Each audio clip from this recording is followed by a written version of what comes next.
Okay, everybody, this is Zero to Kubernetes in 900 seconds. I'm Maggie Bashford-Templeton from Animoto.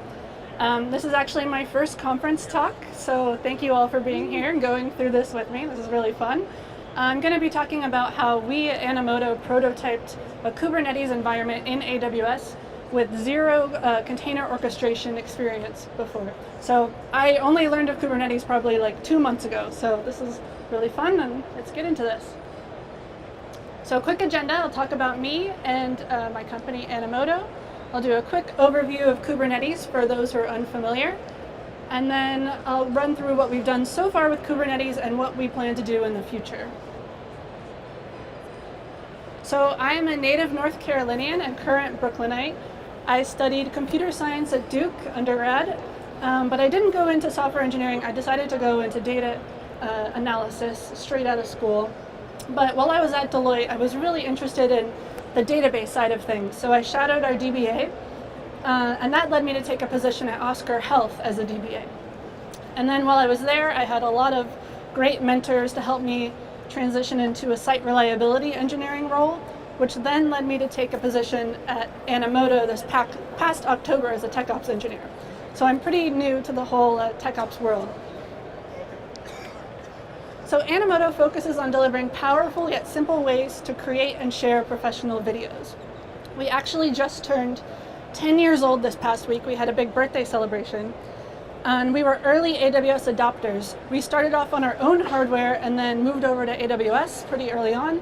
Back in 2008 or so, when EC2 was still beta, we were the poster child for EC2. So we're actually still on EC2 Classic because of this, and we have all of the challenges that go along with that. So Animoto's current deployment setup is through an internal tool we developed called Scalemoto. It lets you view the status of your deployments, deploy your code out to the different environments. It's an internal tool that we developed when we wanted to get off of RightScale for our deployments. And over the years, it's just become really inflexible as developers have come to us asking for special requirements like canarying special boxes or whatnot. So we're hoping that Kubernetes can give us a little bit more of a flexible way to do our deployments going forward. So our goal for the quarter is then to prototype Kubernetes on our local machines, then prototype Kubernetes in AWS, and then eventually move all of our non-production environments over to Kubernetes. So we're about halfway through the quarter, and we've done the first 2 points, which is what I'm going to talk about. And then, long term, we're going to get our production environment over, but this is what we think we can do this quarter. We've got a month and a half left. So a quick overview of Kubernetes, if you're unfamiliar. If you've heard of the term Docker, Docker is the software that provides containers, and Kubernetes is the way to do container orchestration. So in a container, you can package everything you need to run an application in a single image. And then with Kubernetes, you can deploy those containers out and manage those at scale. So some key terms I might mention from Kubernetes are nodes, which are EC2 instances that run in your cluster. Pods, which are groupings of one or more containers that make up a single application. You would scale those out. Deployments, which are how you define the desired state of the pods and how many replicas you want to scale out. And then services, which act as like service discovery load balancers for groupings of pods that are running the same application. So why did we decide to go with Kubernetes? There are a bunch of different points my team's talked about. The first one is local development. Right now, our developers are using another internal tool to do development on their Macs.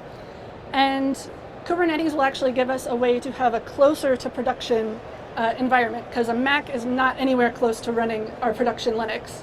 So we can deploy a full Kubernetes cluster on our Mac and get as close to production as possible, which is really great. Another point is the iteration speed and faster deploys. Right now we are so slow. We probably average 1 deploy a day, and a deploy could take maybe 30 minutes to get out. For example, if we're deploying Chef, it takes a really long time.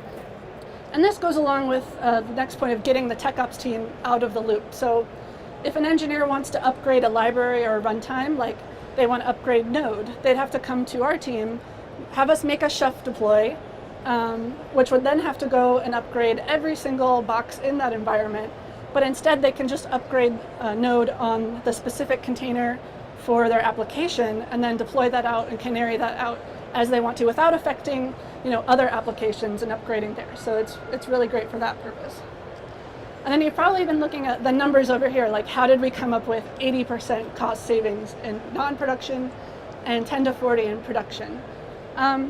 So first of all, we run all our applications on single EC2 instances, mostly for our own sanity. But with Kubernetes, we can deploy multiple pods to a single EC2 instance. And then on top of that, we could run bigger instances. So not only are we condensing the number of instances that we need to run, but we can also get more compute power. And then the next point is mostly for non-production environments. Right now we're running our applications in duplicate. We have 2 instances running so that we can have as close to 0 downtime deploys as possible. So we'll take one box out of rotation, upgrade it, put it back in. Instead, with Kubernetes, we can have a single pod running in these development environments, upgrade and push out a new pod, and then gracefully pull back the other one. So we're not running things in duplicate, which is great. Okay, so starting off our prototype, we started on our Macs using Minikube on VirtualBox, which lets you spin up a single node Kubernetes cluster, which was really easy and straightforward to use. And then the next point we had to figure out was how are we going to handle our stateful databases on our local machines? Because when we go to AWS, we're going to point to our existing databases, but locally we had to experiment. We looked at running persistent volumes in our pods, and then also something called stateful sets in Kubernetes. So that was something we played around a lot with. Another point was figuring out load balancing. Right now we run Nginx in front of HA proxy, which is a little bit cumbersome. We're hoping that with Kubernetes we could get something a little bit more simplified, potentially just Nginx. So we experimented with something called an Nginx ingress controller, which lets you define your ingress routes in Kubernetes, and then it will automatically generate that Nginx config for you and create Nginx pods. So that was pretty cool.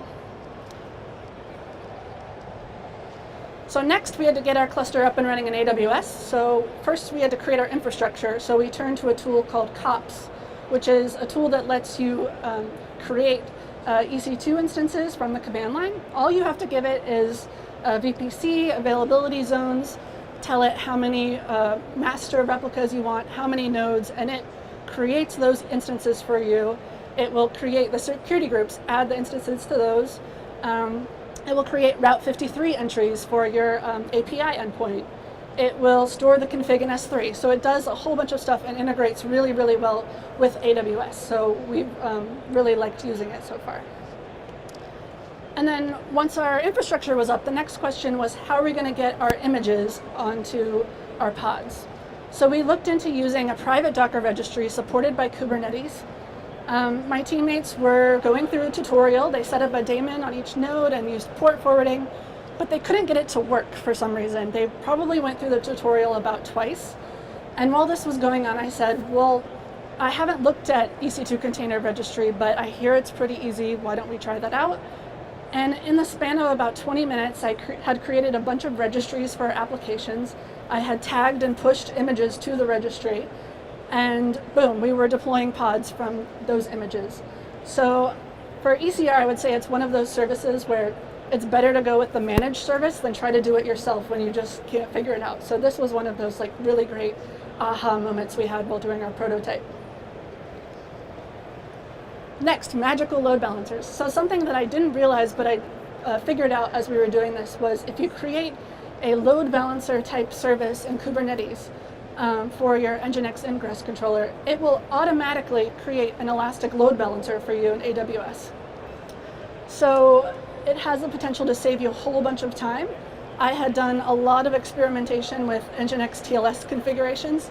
That was garbage because this took care of it for me. All I had to do was upload some TLS certificates to AWS Certificate Manager, and then point my Kubernetes configs, and bam, it was doing all of the TLS termination for you. So this was another really great integration with AWS that I wish I had done more research prior to prototyping this out, because it would have saved me a whole bunch of time. And once we figured that out, our prototype was live. We had an Animoto app running where we could create a project, upload some photos and videos, and render a video. So next steps. We're going to take the learnings from our prototype and use those best practices to move the rest of our environments, since we've only done our development environment so far. We are going to investigate monitoring and alerting, which may be Prometheus. It may be adding sidecar containers to our pods so that we can do things like log forwarding with Splunk. Another big one for our developers is how are we going to deploy our applications to Kubernetes? So we need to figure out that, see if there are existing interfaces that work really well, or create one of our own, hopefully much more flexible than Animoto. Integrate with CI/CD. So how are we going to have our developers update their images, push them to Bamboo for testing, and then once those pass, automatically get pushed to ECR to be deployed out to Kubernetes. And then lastly, we'll move the rest of our environments over. So there is a lot to do. And then this pretty much wraps up most of it. This is a recap of the tools that I mentioned. So Kubernetes obviously is container management. Minikube lets you run a node on your Mac. Kops lets you spit up infrastructure in AWS. ECR stores your images. ELBs, load balancing, and certificate manager for your TLS certs. So I'd like to open up the floor to any questions anyone might have. I'm also available on LinkedIn, Maggie Bashford Templeton, and I'll be here after to answer questions too.